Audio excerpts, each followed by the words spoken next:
सभी साथियों को मेरा नमस्कार। स्वागत है आप सभी का आज 4 जनवरी के जनसत्ता विश्लेषण में। आइए शुरू करते हैं आज का विश्लेषण और जानते हैं कौन सी खबरें हमारी आगामी परीक्षाओं में होने वाली हैं महत्वपूर्ण। प्रथम पृष्ठ पे ऐसा कुछ खास खबर नहीं है, पॉलिटिकल खबर है, हम उसको अवॉइड करेंगे। हम अपने एडिटोरियल्स पर आ जाते हैं। यहाँ पे हमारे सामने है कानून की कसौटी।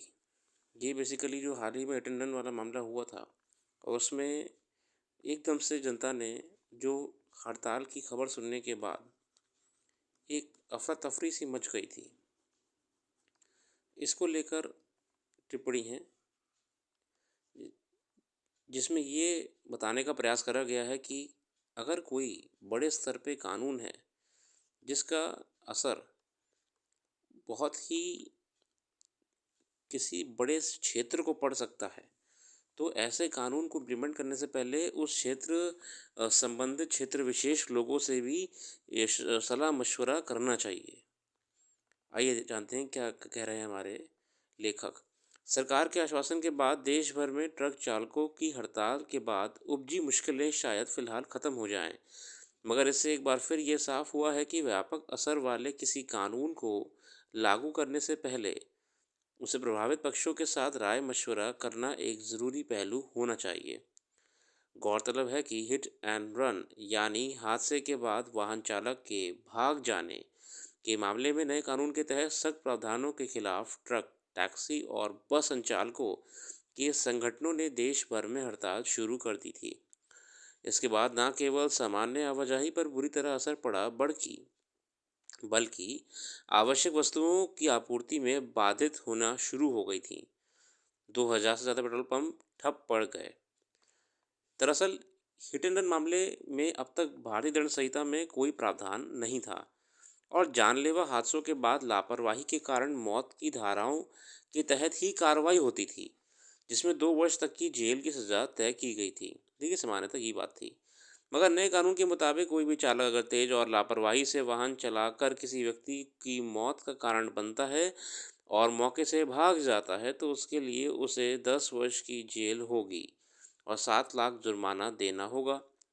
देश में व्यावसायिक वाहनों और ख़ासतौर पर ट्रक चालकों के रोज़गार, पारिश्रमिक और काम की जो स्थितियां नहीं रही हैं, उसमें उनके बीच ये खौफ फैला कि नया कानून लागू होने के बाद उनके लिए सड़क पर सहज होकर चलना मुश्किल हो जाएगा। देखिए, कमर्शियल बड़े बड़े वाहन होते हैं, ट्रक्स होते हैं, इनका डेली का ही चलने फिरने का काम होता है। अगर ये कानून इम्प्लीमेंट हो जाएगा तो इन लोगों के लिए तो बहुत ही बड़ी समस्या उत्पन्न हो जाएगी। अब हम इसके दोनों पहलू को अगर ध्यान दें, पहला पहलू अगर हम कानून की ही बात करें, तो कानून क्या गलत है? नहीं, कानून एकदम सही है। ठीक है, हिट एंड रन मामले में बिल्कुल किसी भी व्यक्ति को जिम्मेदारी लेकर एक्सीडेंट अगर हो जाता है तो उसको सही जगह ले जाना भी चाहिए, साथ में उसकी तुरंत जो केयर होनी चाहिए वो भी करनी चाहिए, एम्बुलेंस को बुलाना, पुलिस को बुलाना। मगर देखिए, समस्या देश में एक बहुत बड़ी है। जो हम अगर बात करें ट्रक ड्राइवर्स के पॉइंट ऑफ व्यू की, उनका ये मानना है कि हर बार ट्रक ड्राइवर की गलती नहीं होती है। कभी कभी क्या होता है कि बाइक्स और स्कूटीज़ होती हैं, ये अनियंत्रित चल रही होती हैं, या फिर क्योंकि ट्रक ट्रक ट्रक के क्या होता है, हम जानते हैं बहुत सारे ब्लाइंड स्पॉट्स होते हैं जहाँ पे ट्रक ड्राइवर को भी नहीं दिखता है। बिल्कुल, अगर ट्रक के आप साइड पास होके निकलेंगे तो बहुत से ब्लाइंड स्पॉट्स ऐसे होते हैं जिसमें ट्रक ड्राइवर को भी नहीं दिखता है कि वहाँ पे कोई वाहन है या नहीं है। अब ट्रक ड्राइवर्स का पॉइंट ऑफ व्यू ये था कि बिल्कुल ऐसा अगर घटना होती है कोई भी एक्सीडेंट वगैरह की, तो हाँ, जिम्मेदारी होनी चाहिए उस व्यक्ति को, सही केयर मिले। मगर 99% केसेस में क्या हो रहा है कि कोई घटना होने के बाद कोई भी जो भीड़ होती है वो ये नहीं देखती है कि कौन गलत है कौन सही है। वो डायरेक्टली उस ट्रक ड्राइवर को मारने पीटने पर तुल जाती है और उसकी ट्रक जलाने में तुल जाती है। मतलब पूरी आपका बहुत ही पूरी तरीके से जान पे खतरा आ जाता है उस ट्रक ड्राइवर पे, या किसी बड़े वाहन पे बात करें हम, बस ड्राइवर हैं, ट्रक ड्राइवर्स हैं, कमर्शियल व्हीकल ड्राइवर्स हैं, उनके लिए हम बात कर रहे हैं। इसलिए इस कानून में जो फिर आपने पेनल्टी लगा दी है 10 लाख रुपए की, 7 साल का जेल भी कर दिया है, तो पहली बात तो ट्रक ड्राइवर की ज़िंदगी में ये कीमत बहुत बड़ी होती है। अगर उस पे इतने रुपए होते तो भैया वो ट्रक भी नहीं चला रहा होता। और मालिक कभी भी 10 लाख रुपए देने को नहीं मानेगा। रेयर केस में ही हुआ तो हुआ। प्रैक्टिकली हम भी देखते हैं कोर्ट वगैरह में, तो इतना अमाउंट अगर होता किसी ड्राइवर के पास तो भैया वो ट्रक ही क्यों चला रहा होता। और दूसरी बात, आप कहेंगे नहीं सर ये तो मालिक देगा। मालिक मालिक कुछ नहीं देते हैं। ठीक है, वो तो कह देंगे चल तू 7 साल सजा ही काट ले, हम इसको किस्तों में करवा देंगे। चलिए, तो यही है उसमें। हालांकि नए कानून में इस प्रावधान को लाने के पीछे सरकार ने अपनी यही मंशा जाहिर की थी कि अब तक हादसों के बाद भाग जाने की प्रवृत्ति रही है, और इस क्रम में कोई दोषी या तो बच जाते थे या पकड़े जाने पर उन्हें मामूली सज़ा मिलती थी। सड़कों पर बेलगाम वाहन चलाने और उसकी वजह से होने वाले हादसों पर काबू पाने के लिहाज से इसे एक सख्त पहल कहा जा सकता है। बहुत ही ज़रूरी चीज़ है बेसिकली हिट एंड रन वगैरह पे ध्यान देना ज़रूरी। कई बार एक्सीडेंट्स में क्या होता है कि लोग वहाँ पे लहूलुहान पड़े रहते हैं और कोई भी उनको देखने के लिए नहीं आता है, या कोई अगर इन्फॉर्म ही कर दे पुलिस को या एम्बुलेंस को तो जान बच सकती है। और ये आर्टिकल अगला हमारा क्वेश्चन को लेके जो कि कुछ इंपॉर्टेंट नहीं है, आप इसे छोड़ दीजिए, बेटर रहेगा। बाल तस्करी से बिखरता बचपन, ये बेसिकली जो चाइल्ड ट्रैफिकिंग होती है उसको लेके एडिटोरियल है। बचपन अगर बाल तस्करी के बीच फंसकर रह जाए तो बच्चे अपने बचपन, क्षमता और मानवीय गरिमा के साथ साथ शारीरिक और मानसिक विकास से भी वंचित रह जाता है। गौरतलब है कि बच्चों को घरेलू काम, विभिन्न क्षेत्रों में बाल श्रम, भीख मांगना, अंग तस्करी और व्यावसायिक यौन यौन कर्म जैसी अवैध गतिविधियां बाल तस्करी की कोख से ही जन्म लेती हैं। देखिए, चाइल्ड ट्रैफिकिंग क्यों होती है? चाइल्ड ट्रैफिकिंग ये होती है, उसके बाद क्या कराया जाता है चाइल्ड ट्रैफिकिंग करके, है ना? कोई IIT जेई की तैयारी तो कराई नहीं जाती है ना? कोई यूपीएससी की तैयारी तो कराई नहीं जाती है। क्या कराई जाती है? बैगिंग कराई जाती है, भीख मंगवाई जाती है, ठीक है? और क्या कहते हैं, सेक्सुअल एक्टिविटीज़ करवाई जाती हैं, है ना? इसी के लिए पॉक्सो एक्ट भी बना है आपका। पॉक्सो एक्ट भी बना है। इसके लिए क्या कराई जाती है? दुकानों पे काम करवाया जाता है, वर्क करवाया जाता है, ढाबों पे काम करवाया जाता है ना? और क्या कहते हैं, हज़ार्डियस फैक्ट्रीज़ में काम करवाया जाता है, ठीक है? बचपन भी ख़त्म हो जाता है, और अगर कोई दुर्घटना हो जाती है तो उसमें जीवन भर का शारीरिक विषमता भी झेलनी पड़ जाती है। यहाँ 2016 से 22 के बीच 21 राज्यों और 262 जिलों में बाल तस्करी जुड़े आंकड़ों पर आधारित बाल तस्करी स्थितिजन्य डेटा विश्लेषण, एक मतलब एक सर्वे वगैरह करा गया था, आपको इसमें पाया गया था बहुत से राज्यों के बारे में। इसमें स्पष्ट है कि देश में बच्चों की तस्करी के मामले में उत्तर प्रदेश में सबसे अधिक वृद्धि हुई है। यूपी में सबसे ज़्यादा चाइल्ड ट्रैफिकिंग के केस पाए गए थे, और जबकि बिहार और आंध्र प्रदेश क्रमशः दूसरे और तीसरे स्थान पे। तो अगर हम बाल तस्करी की बात कर रहे हैं तो यूपी के बाद हमारा बिहार आ जाता है, और उसके बाद हमारा आ जाता है आंध्र प्रदेश, और फिर आपका पश्चिम बंगाल, उड़ीसा, तेलंगाना इत्यादि आ जाते हैं। कोरोना काल के बाद दिल्ली में बाल तस्करी से जुड़े मामलों में 68% की वृद्धि दर्ज की गई। इस रिपोर्ट के मुताबिक 2016 से 19 के बीच उत्तर प्रदेश में बाल तस्करी की 276 घटनाएं हुई। कोरोना काल के बाद 2021 से 22 के बीच इन घटनाओं की संख्या बढ़कर 12 से 14 हो गई थी, जो कि इंक्रीमेंट हो गया था। हालांकि रिपोर्ट ये भी साफ करती है कि देश में बाल तस्करी से जुड़ी जागरूकता के चलते आज अनेक मामले दर्ज हो रहे हैं।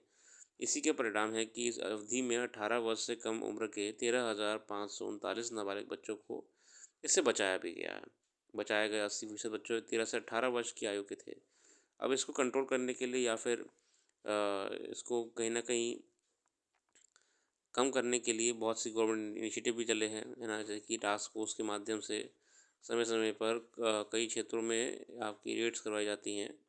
तो खोया पाया पोर्टल नाम का एक पोर्टल भी खोला गया था, जिसमें अगर किसी का बच्चा खो गया है, मतलब ऑब्वियसली बात है, या तो वो चाइल्ड ट्रैफिकिंग के हत्थे चढ़ गया है या वो खो गया है, मतलब सही में घर से भाग गया या फिर खो गया है, तो ये इस पोर्टल के माध्यम से भी संपर्क करा सकते हैं। और गवर्नमेंट खुद, पुलिस भी सीसीटीवीज़ को AI टेक्नोलॉजी लिंक करके, खासकर जिन बच्चों की कंप्लेंट आ जाती है उनका फेस रिकॉग्निशन भी कर लेते हैं, ठीक है? और खोया पाया पोर्टल में भी ये देखा गया था कि टेक्नोलॉजी के माध्यम से ही बच्चे जल्दी ढूंढे गए थे, ठीक है? आगे आते हैं। KSCF की बाल तस्करी और NCRB की लापता बच्चों से जुड़ी रिपोर्ट में कहा कहीं न कहीं साहसबंद भी है। दोनों रिपोर्ट इस बात पर सहमत है कि भारत में हर 8 मिनट में एक बच्चा लापता हो जाता है। जो कि बहुत ही दुर्भाग्यवश बात है। आगे देखते हैं। यह सच है कि बाल तस्करी अनेक बुराइयों का संकुल है। इसका रोकथाम के लिए अनेक कानूनी प्रावधान किए गए हैं। इसमें भारत के संविधान का अनुच्छेद 23 स्पष्ट रूप से मानव तस्करी पर प्रतिबंध लगाता है। हम जानते हैं आर्टिकल में 23 जो है आपको कॉन्स्टिट्यूशन में वो इसको बैन करता है। ठीक है, आगे आते हैं। बाल तस्करी से अधिक बच्चों का बचपन घायल होता है। यह बाल श्रम उन्मुख और बाल शोषण युक्त सामाजिक घटना है। इससे बच्चों का बचपन तो सिकुड़ता ही है, बालक अनेक प्रकार की वंचनाओं का शिकार होकर प्रतिक्रियावादी भी होता है। यहीं से उसके मस्तिष्क में परिवार और समाज से प्रतिशोध लेने की भावना भी घर कर जाती है। जघन्य और घृणित अपराधों में नाबालिग बच्चों के शामिल होने के बीच उनकी वंचनाओं से उभरते प्रतिशोध का यह मनोविज्ञान कार्य करता है। ओवरऑल ये एक बहुत बड़ा ये कारण आप देखिए कि पूरी पीढ़ी बर्बाद हो सकती है। वही जो बच्चा चाइल्ड ट्रैफिक के माध्यम से अगर पकड़ा गया है, वो अगर गलत कामों में लग जाता है, ठीक है, वो अच्छी परवरिश नहीं पाता है, अच्छे एनवायरनमेंट में नहीं रहता है, तो आप भी जानते हैं कि वो जब बड़ा होगा तो वो कहीं न कहीं एक उतना प्रोडक्टिव समाज के लिए नहीं रहेगा और शायद गलत काम में आने की वजह से वो भी एक अपराधी या गलत व्यक्ति ही बन जाए। या फिर उसके अंदर अब कोई फैमिली वाली फीलिंग तो रही नहीं होती पूरे जीवन में, तो वो जब बड़ा हो जाता है तो उसके लिए कोई भी वैल्यूज़ नहीं होती है माइंड में, फैमिली वाली या हैप्पी बीइंग वाली, ऐसे अक्सर देखा भी गया है। अ, चलिए आगे बढ़ते हैं।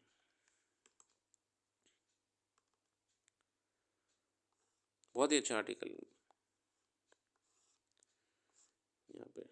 सरकारी अधिकारियों को तलब करना संविधान के खिलाफ, ये हाल ही में सुप्रीम कोर्ट ने इलाहाबाद हाई कोर्ट को लेकर कहा था। इसमें ये स्पष्ट करा था कि देखिए, आप देखते हैं आजकल आपको यूट्यूब पे भी बराबर दिखता होगा कि जज होते हैं वो किसी को डांट रहे हैं, किसी अधिकारी को बुला के वहाँ पे डांटा जा रहा है।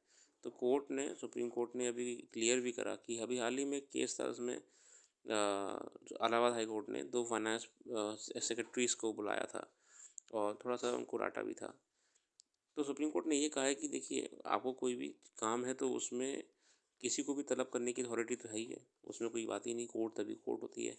मगर पॉइंट ये है कि जो ये अभी थोड़ा-सा लगातार देखा गया है कि एक ट्रेंड सा भी बन गया है कि गवर्नमेंट ऑफिसर्स को बेइज्जत करा जाता है उनकी यूनिफ़ॉर्म को लेके या उनकी ड्रेसिंग कोड को लेके या कुछ भी। तो ये सुप्रीम कोर्ट ने कहा है कि ये एक गलत प्रैक्टिस है, ये कोर्ट की कोई हेल्दी प्रैक्टिस नहीं है, है ना? तो कोर्ट ने इसको लेके ये बयान दिया। ये इलाहाबाद हाई कोर्ट में खासकर भी कुछ एक केस आया था, उसको लेके भी था। ठीक है। श्री अदालत ने इलाहाबाद हाई कोर्ट उच्च न्यायालय में उन आदेश को भी खारिज कर दिया जिनके आधार पर उत्तर प्रदेश वित्त विभाग के 2 सचिवों को हिरासत में लिया गया था। इससे पहले पीठ ने कहा था कि वह सरकारी अधिकारियों को तलब करने के लिए देश भर की अदालतों के वास्ते व्यापक दिशा निर्देश जारी करेगी। फिर आपको एक SOP भी जारी करवाया गया था, जिसके माध्यम से कोर्ट्स को ये समझाया गया था कि भैया ऐसा मत करिए, आप भी एक अथॉरिटी हैं, आप भी एक बॉडी हैं, तो रिस्पेक्ट बना के रखिए हर किसी की। बाकी आज के लिए इतने रखते हैं। अपना कीमती समय देने के लिए बहुत बहुत धन्यवाद। आपका दिन शुभ हो।